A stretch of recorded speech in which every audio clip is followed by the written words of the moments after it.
Hey, it's Nick again. I will be doing the versus second division round, explaining what I'm doing. Also, I just did encoder beginner contest that was earlier today, so check that out too.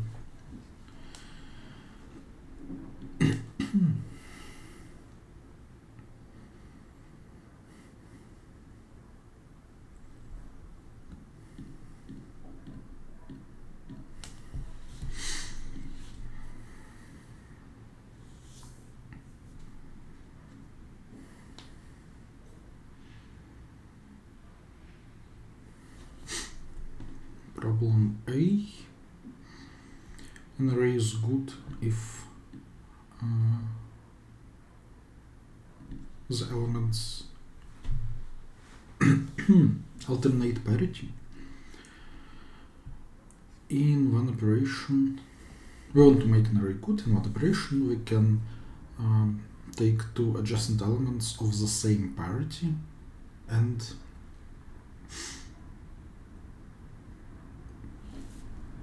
change these two elements to their product. Well, we want to find the minimum number of iterations. The product of odd numbers is odd, the product of even numbers is even, so we take two elements of the same parity and instead insert one element of that same parity. Thus, the answer is just the number of adjacent elements of the same parity. Number of pairs of adjacent elements of the same parity.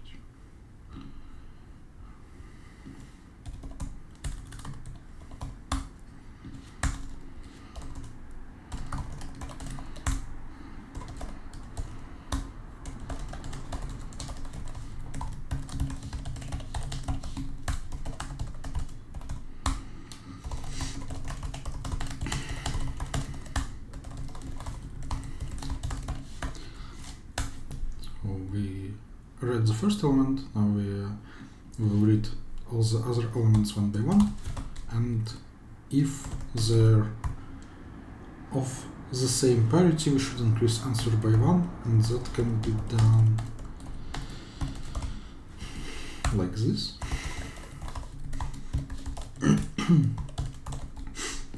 So what is going on here is I'm taking XOR of these two numbers. If they're of the same parity, it will be even, otherwise it will be odd. Then XOR it with 1, which will swap that. And then take AND with 1. So if they were of the same parity, it will be 1, otherwise it will be 0.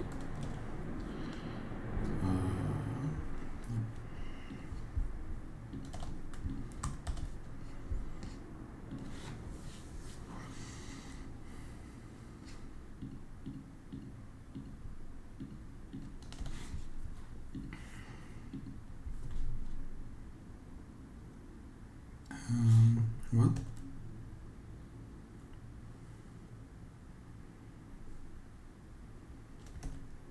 Okay.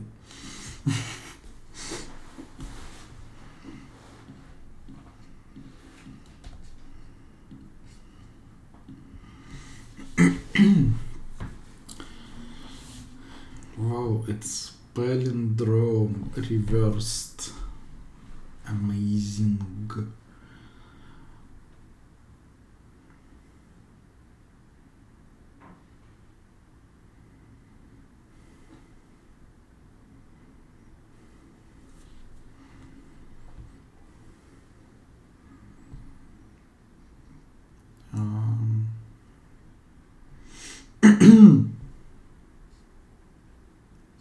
But it's not about palindromes.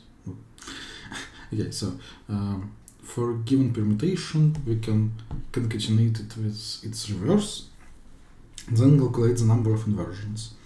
We want to find the sum of those numbers of inversions over all n factorial permutations. This number of inversions doesn't depend on the permutation. Why is it? Well, there will be three kinds of inversions. the inversion in the original permutation, the inversion in the reverse permutation that we put back, and then the inversion between two parts, the first element from the first half and the second element from the second half. Let's look at the first two types together.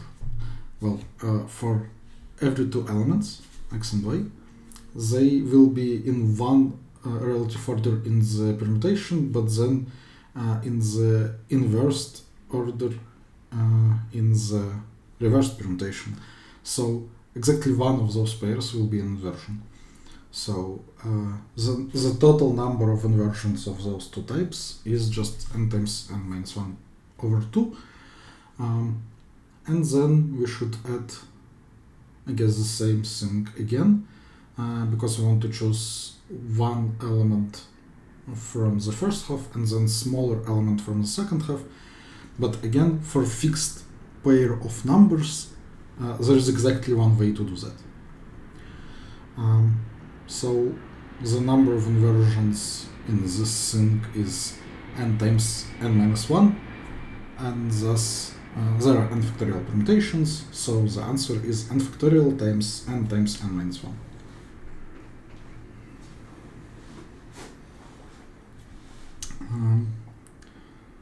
Yeah, that's the problem for some reason.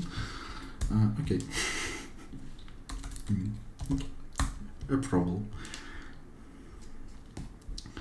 Come on. Use normal modules.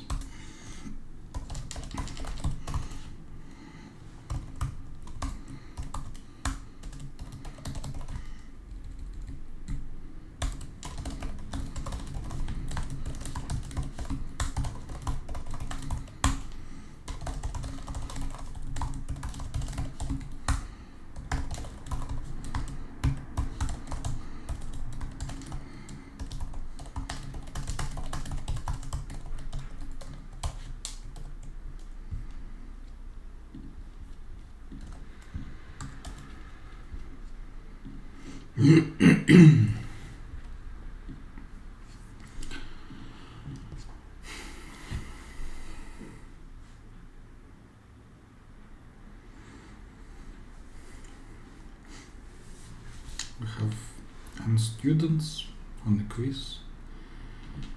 Each student has smartness, which is a number up to 10 to the fifth. There are m topics.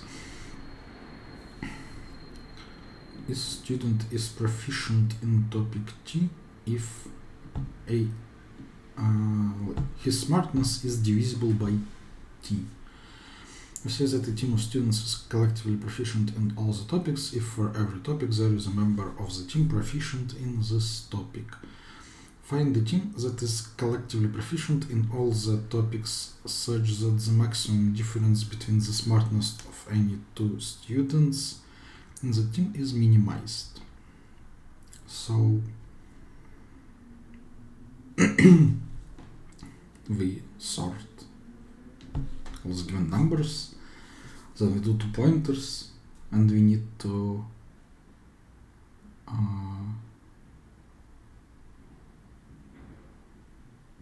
do the operations like add student, remove student, and check if for every number from 1 to m there is currently active number that is divisible by that number.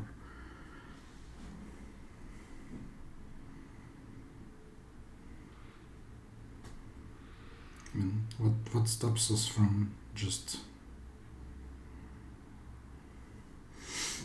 pre-calculating all the divisors for each number, and then when we add a number, just iterate over all its divisors? Nothing stops us doing that. Okay. Sure.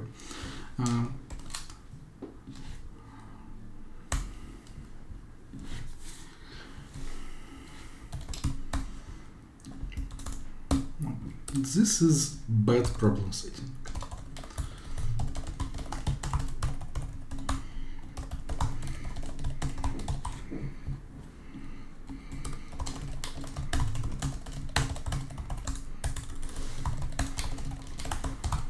Like, there is no problem in the problem.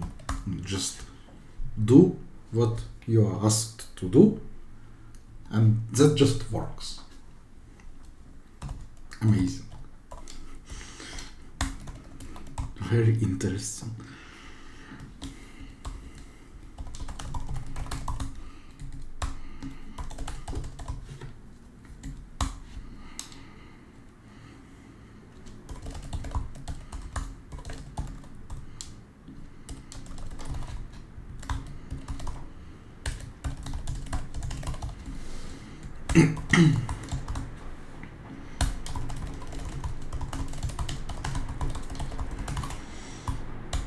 So we will have array CNT, which for each number stores how many active numbers are divisible by it, and number bed calculates the number of those things for which CNT is 0, so nobody is divisible.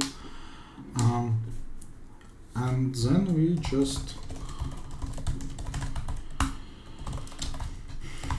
do 2 pointers.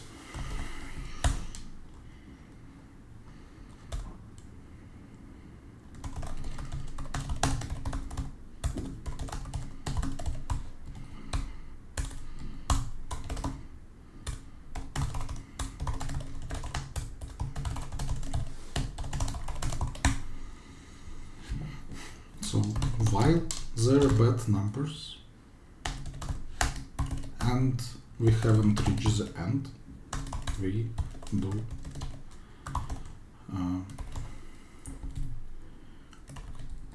we add all the divisors of this number. If bet is 0, well, if bet is not 0, we can just break. That means that we have reached the end and nothing will be good.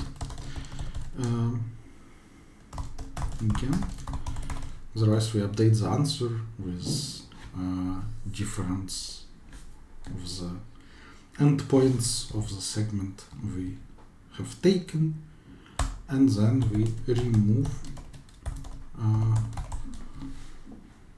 the leftmost because we move the left border.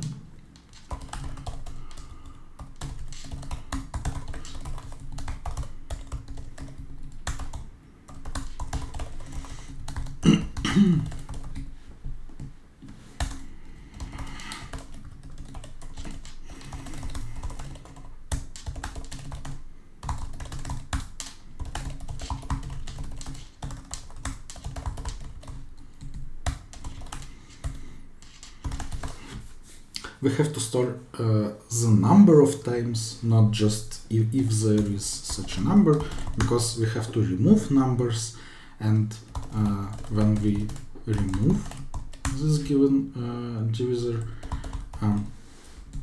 maybe there are still numbers that have this divisor, so we have to check that it became 0 and then increase back.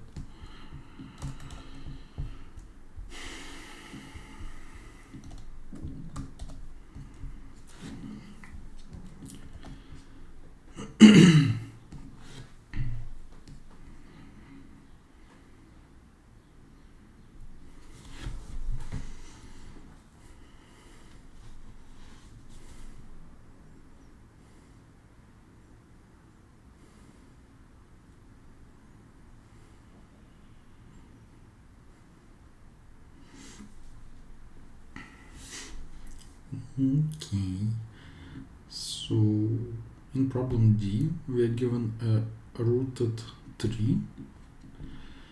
In the beginning we assign either 0 or 1 to each node, and we will later be interested in sum of something over all assignment.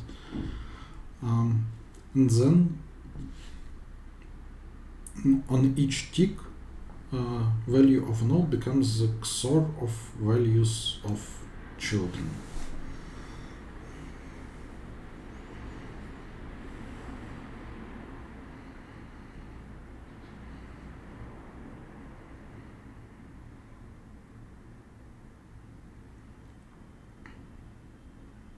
So f of a is just the sum of all values over all times. Obviously, after n iterations, everything is 0, because like first all the leaves become 0, then everything that has only leaves becomes 0, only leaves as suns become 0, and so on. Moves up. But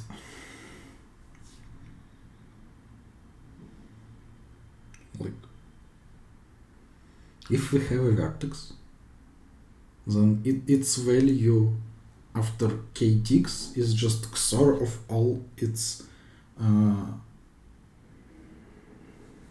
like sons, grandsons, something, I don't know the word, descendants on depth exactly k, and if there is at least one, then exactly half of starting positions will contribute 1.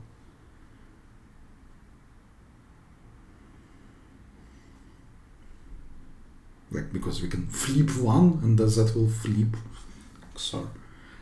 So we initialize all the values with 1 and then like calculate dp, basically the depth of the subtree starting from this point, and then the answer is sum of those values times 2 to the power of n minus 1. Okay, this contest sucks officially.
It is method.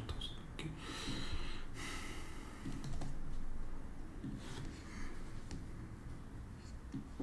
Interesting.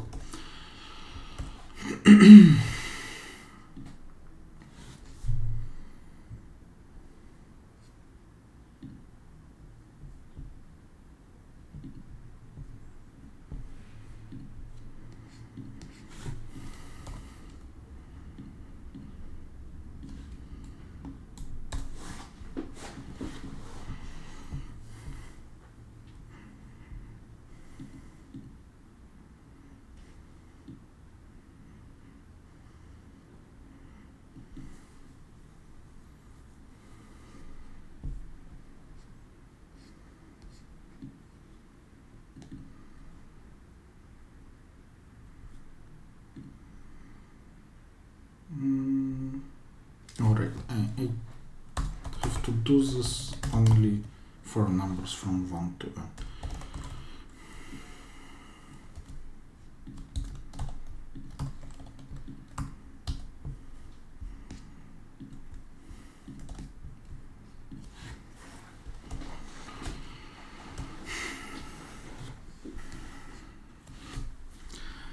Weighted directed graph.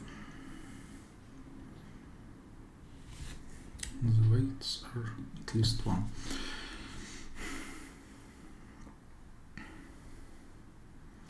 Reverse some edges so that there is at least one node from which every other node is reachable. The cost of these reversals is equal to the maximum weight of all reversed edges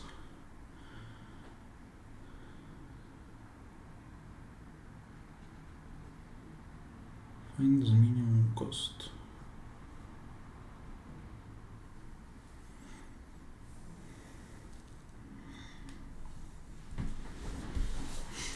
Okay, so if we fix the starting vertex, then we just we can go in the direction in which the edge is given for free, and we can go in the reverse direction for this weight, and we want to minimize the maximum weight we used.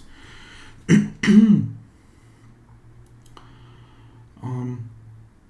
the end, when we reached everything, we will have a DFS tree, and in this tree, well, each edge only used in one direction. So it doesn't matter if we allow using both forward and backward directions, it's still good. We won't need it. So if we allowed it, that doesn't change the answer.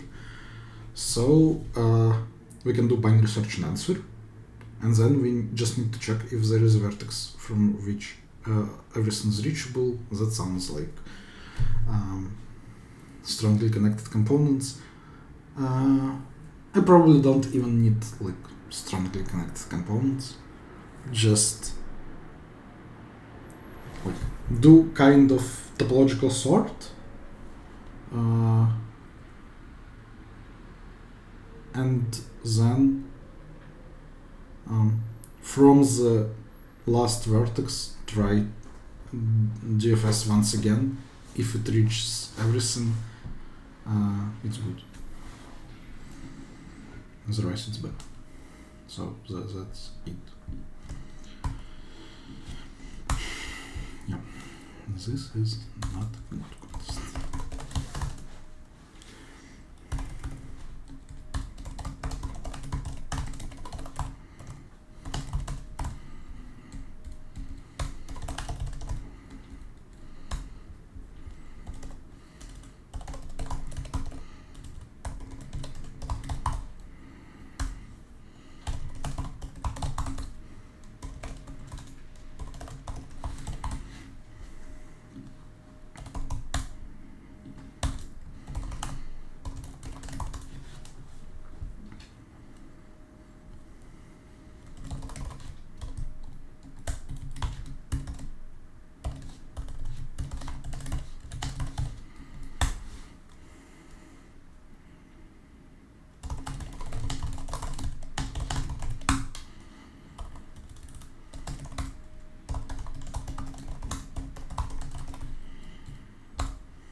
If no edge reversal is required, assume the cost to be easy. Okay. So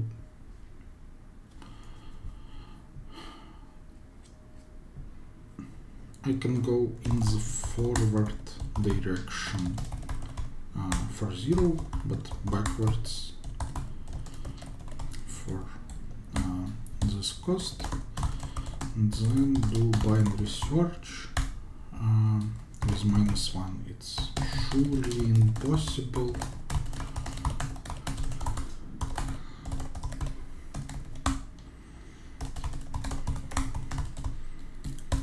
So if it is infinity, then it's impossible.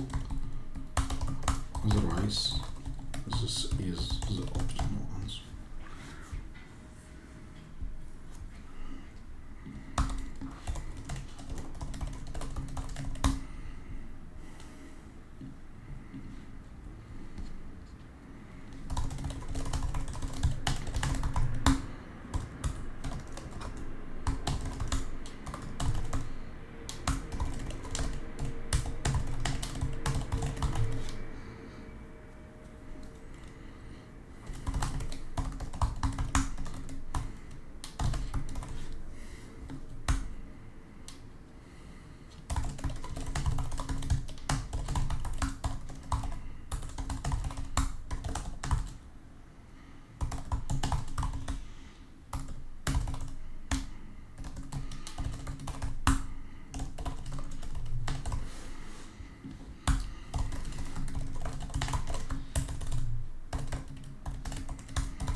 So we are given an array of numbers that can be big for non-empty subarray. Its value is maximum XOR XOR. So it's XOR of all elements except maximum. We want to find the maximum thing.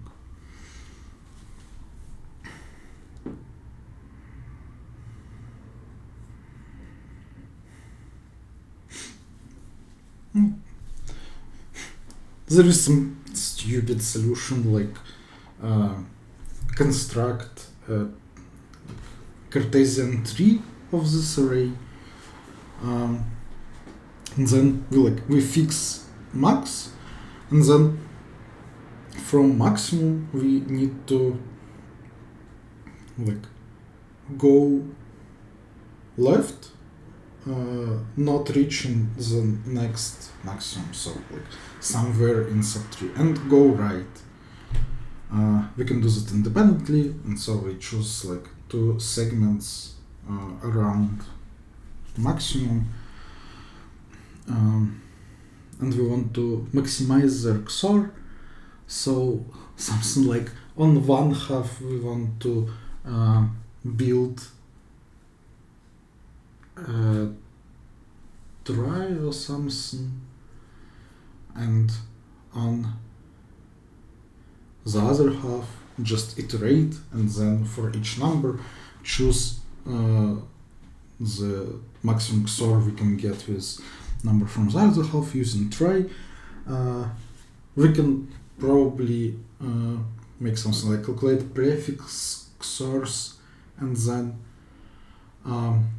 in try we will put prefix XORs, and then when we get the query, we kind of want to have in the try XORs on the left part, but instead we put just prefix XOR here, but maximum is fixed, so we can change the query appropriately so that it is what we need. And so now the problem is something like we have a tree that is a Cartesian tree built over our array. For each vertex we want to construct a trie of numbers that correspond to subtree of one of its sons and iterate over the other. If we iterate over the smaller, it will be like small to large. So we will make n log n queries to the tries like in general. But also we need to like maintain those tries, but we can also merge them small to large.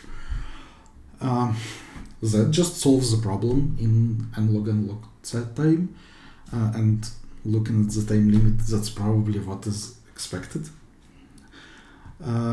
That's just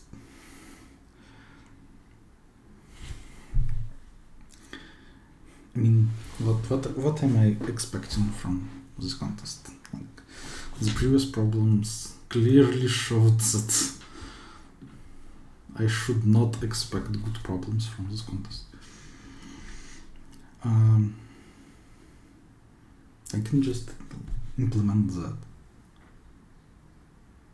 I don't know why. Why would I want to do that? But like, I can.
Can I do it without unlock squared memory? I guess I should be able.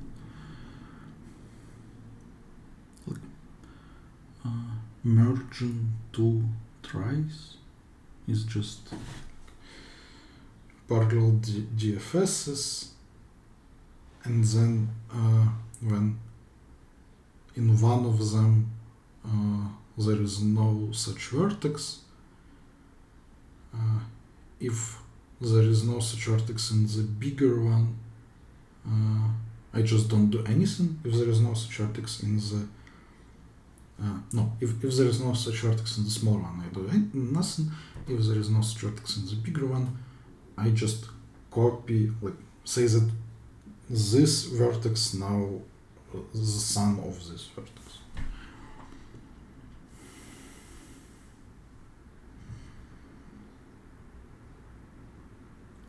Okay, whatever. But yeah, this just sucks.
construct a Cartesian tree, I need to find closest element to the left and to the right that are bigger.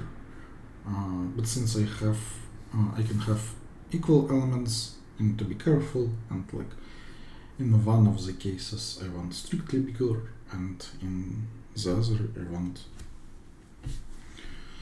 not strictly bigger. In any case, this is done by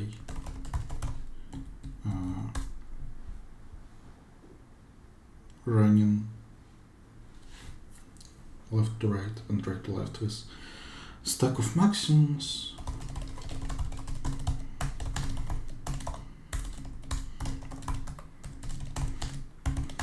So while my element is strictly bigger than the element on top of the stack, removed from stack,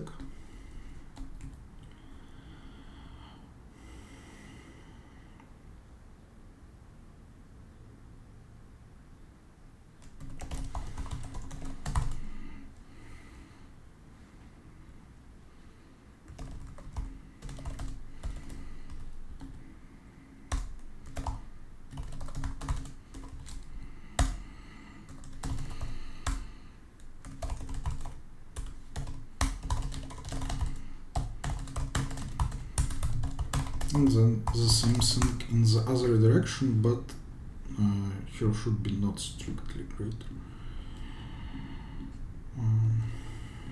So just copy this, change not strictly greater, and now I'm filling right border.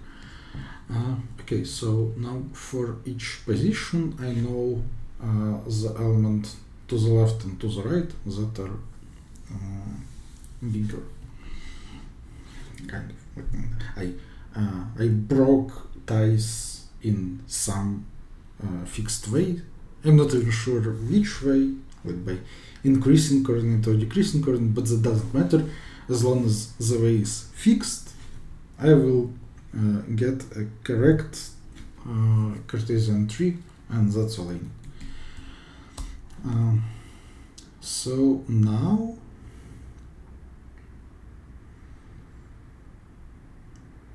like I need to construct the actual tree, and for that I want to like for each vertex I want to choose its parent.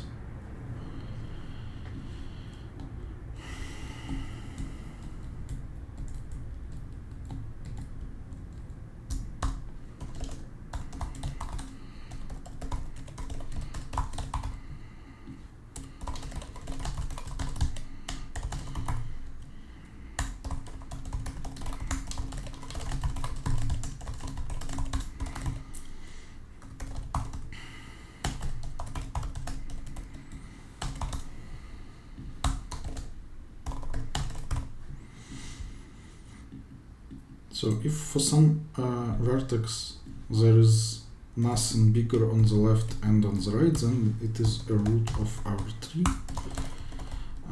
Otherwise,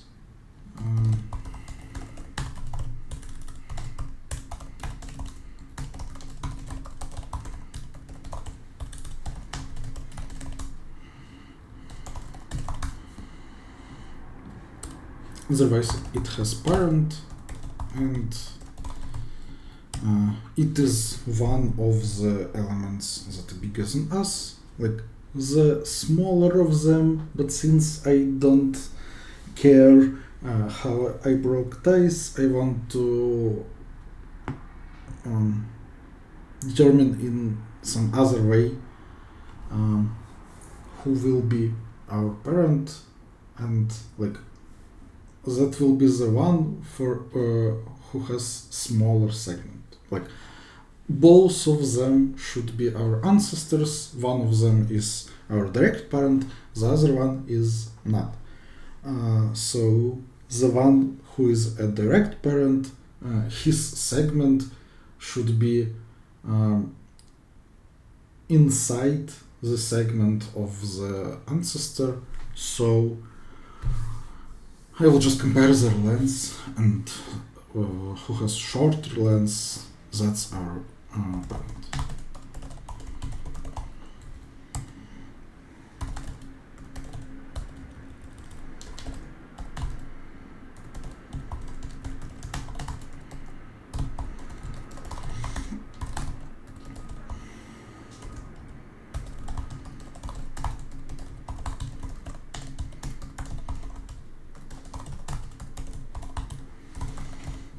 So if the left one is shorter than his our parent, otherwise the right one is our parent. Now we have parents, and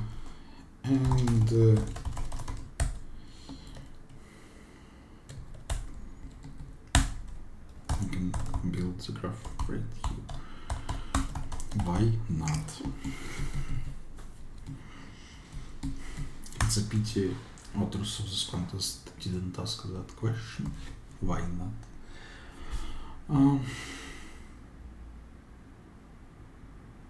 Okay, have answer.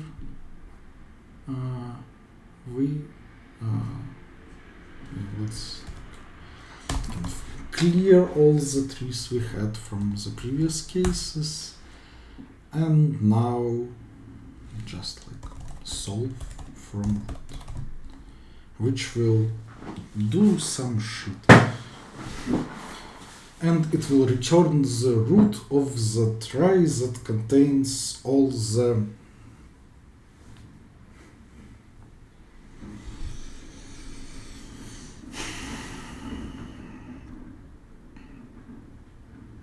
prefix XORs that surround the touch, the segment for which this vertex is responsible. Yeah, and then we just print us.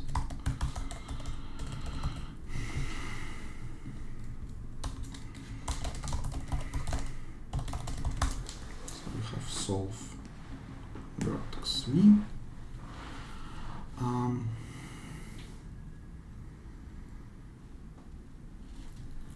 Okay, in graph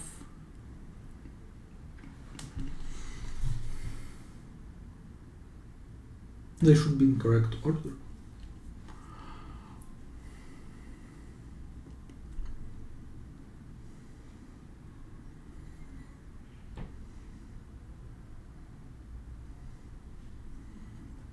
Okay. Doesn't matter probably.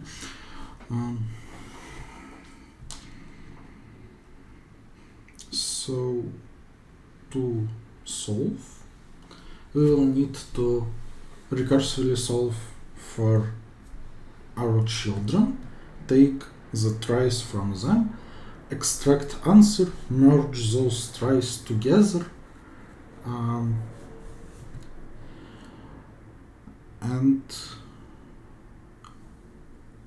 return the root of the new trie, and be finally done with this god-awful problem.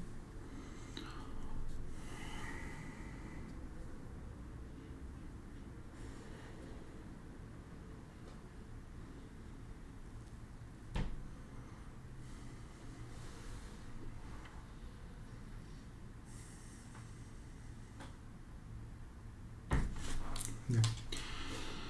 Okay. So we have our second.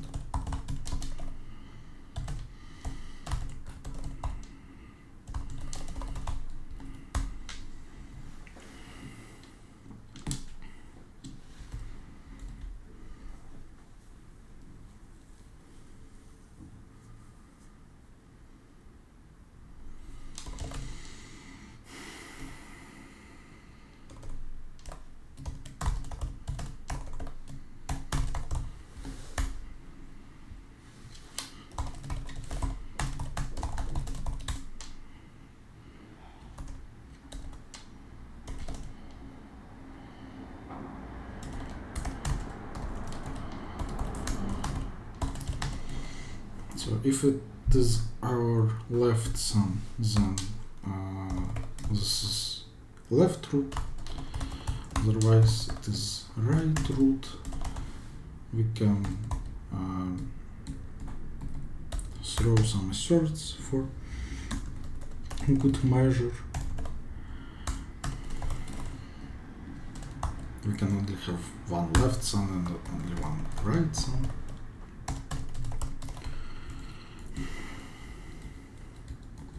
Amazing.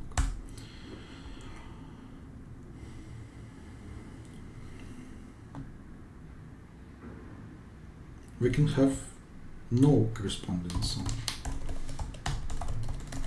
That means that we are right next to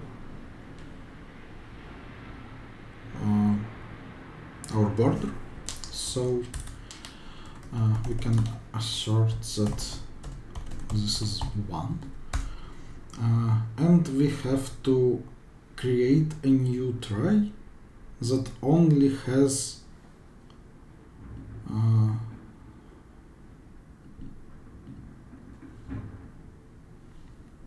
like the prefix sums that are to the left of us. So we will call create try with number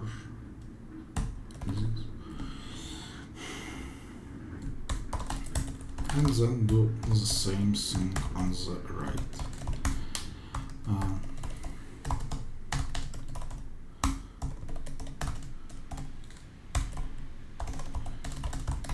That's prefix sum right after our element. Okay, cool.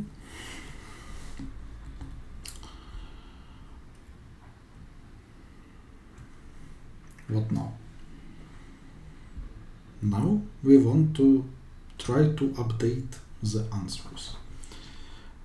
For that we want to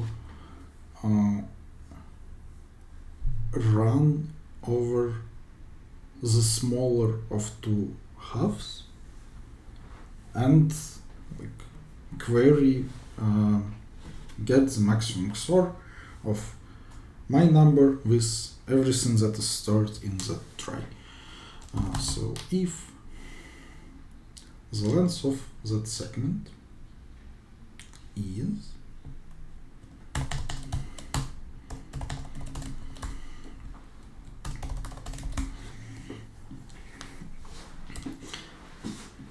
we don't actually care if it's like plus minus 1, because O of minimum plus constant still works. So in this case we will iterate over the left border.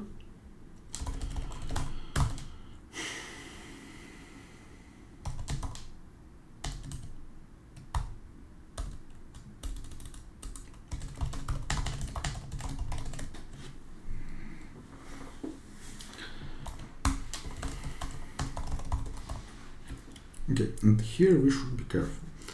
I want to take prefix XOR in the left border, XOR prefix XOR in the right border, but without my own element, so I should remove it. That means I didn't need to store it. It's just like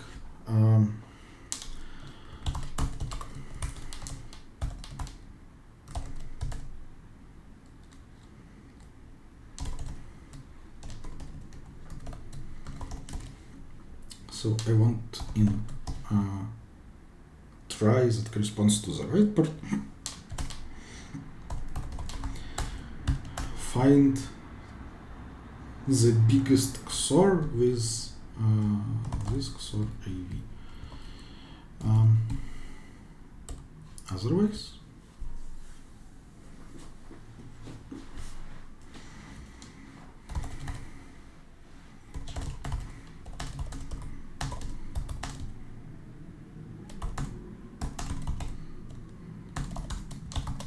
it's the other way around.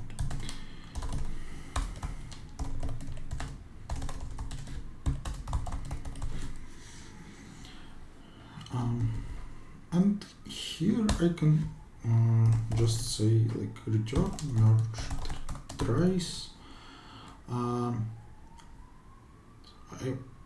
It is important which is the first one and which is the second one. Not very important, but I guess important for memory reasons at least. I don't want to create new vertices for vertices that can say.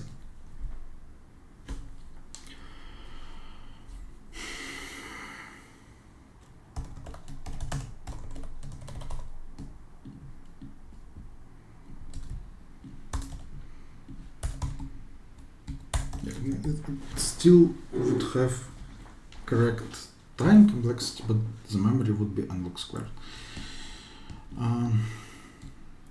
Okay, and now we have to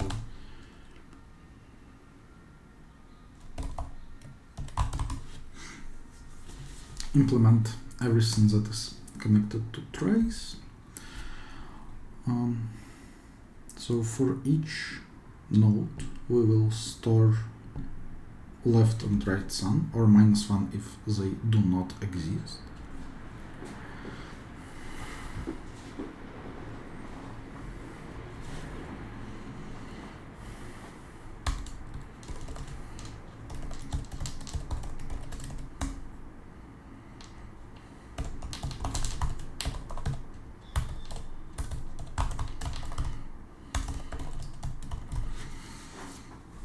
So this function will create a new node and try and clear it.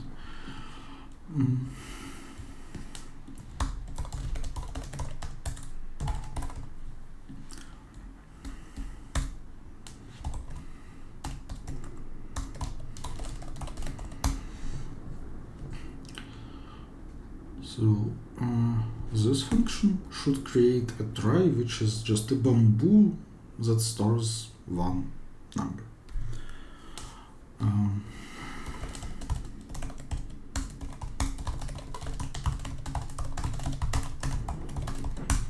So iterating over the bits in from largest to smallest, and we should create a new node, say that it is a sum of the previous node, which one? The one that has the corresponding bit. And I'm in this node now. And it shouldn't be void, it should be int, it should return the root. Okay.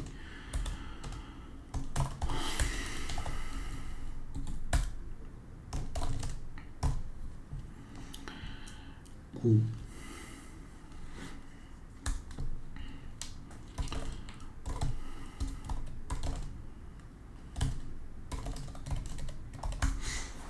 So this function should try to find the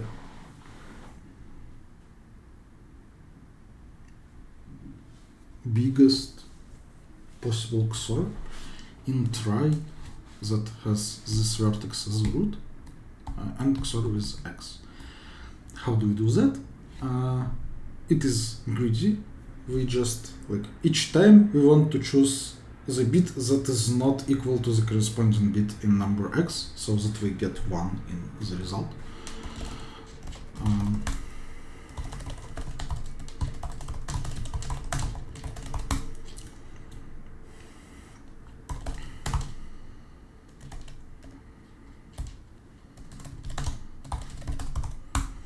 So this is the bit in X.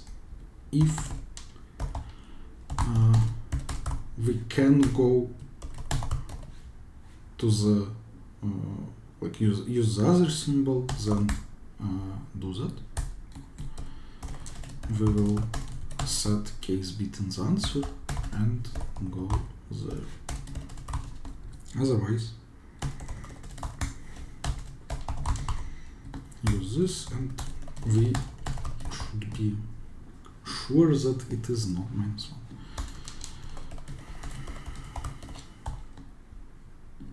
Not -1. And now merge two trees, tries, merge tries.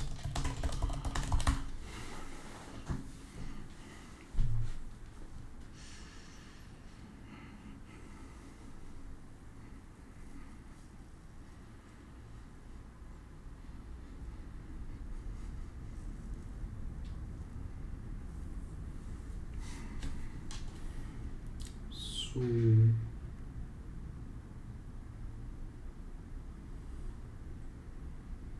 that should be simple, right? If one of those vertices do not exist, return the other one. Otherwise, we will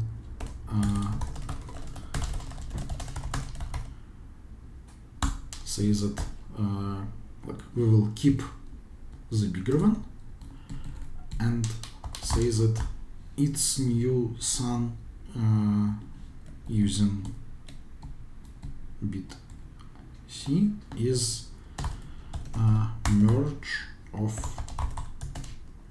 its old sun and the sun of the smaller one, and return. That should be it. I hate this problem so much.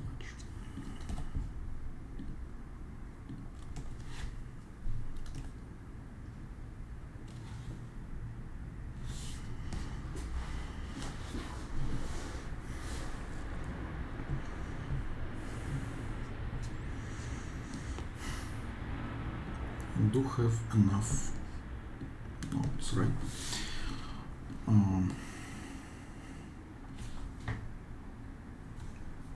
Should be fine. Like the only place where I do this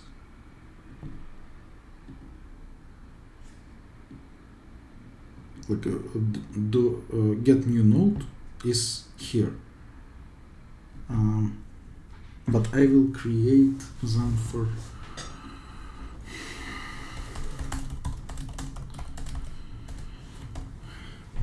every node, so I cannot use the fact that there are a smaller number of them on higher levels, because at some point I will create n+1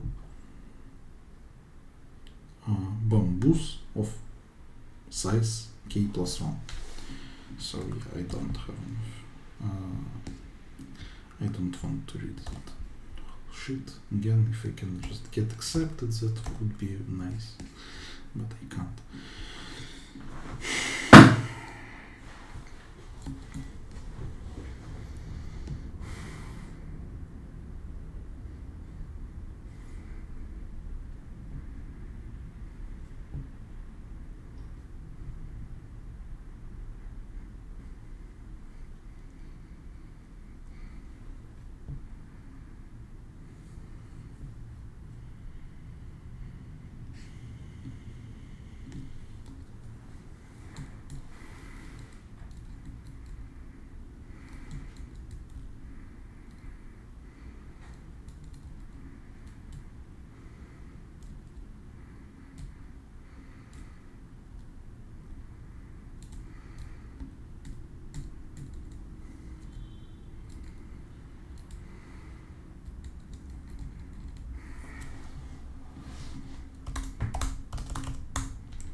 Insertion failed.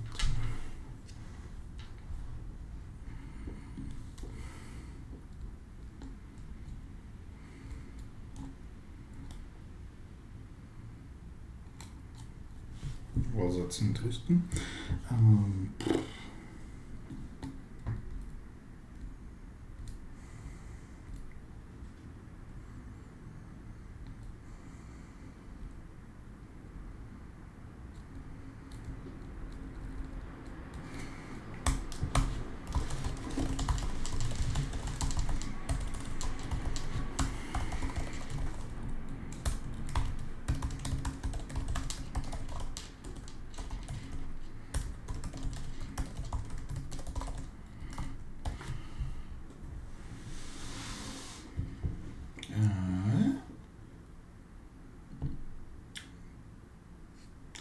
I increase it.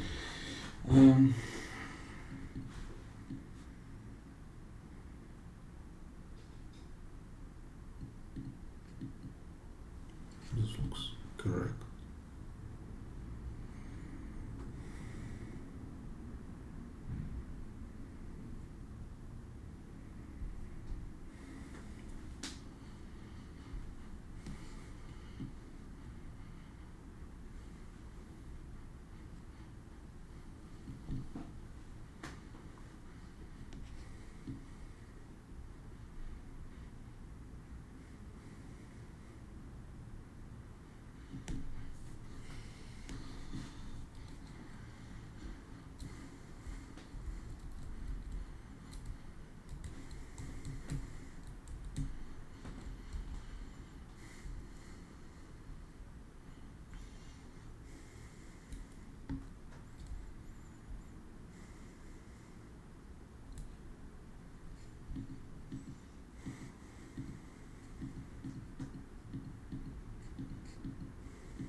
Sorry, I'm in all 0, but I didn't make any recursive calls, so the graph is incorrect.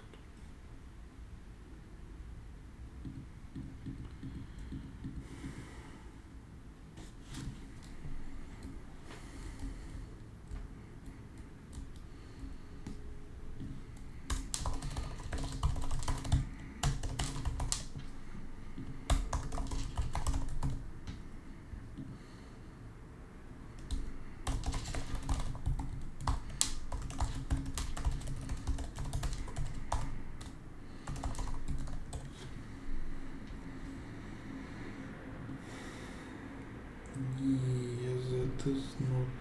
Oh, come on. yeah, that is stupid.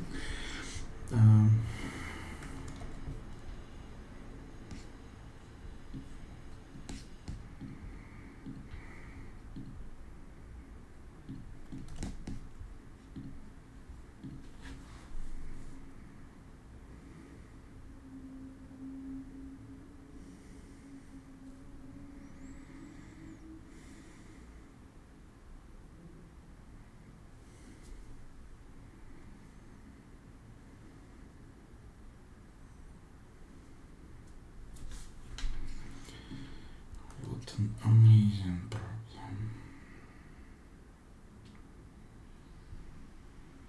Okay, that was dreadful. Thanks for watching.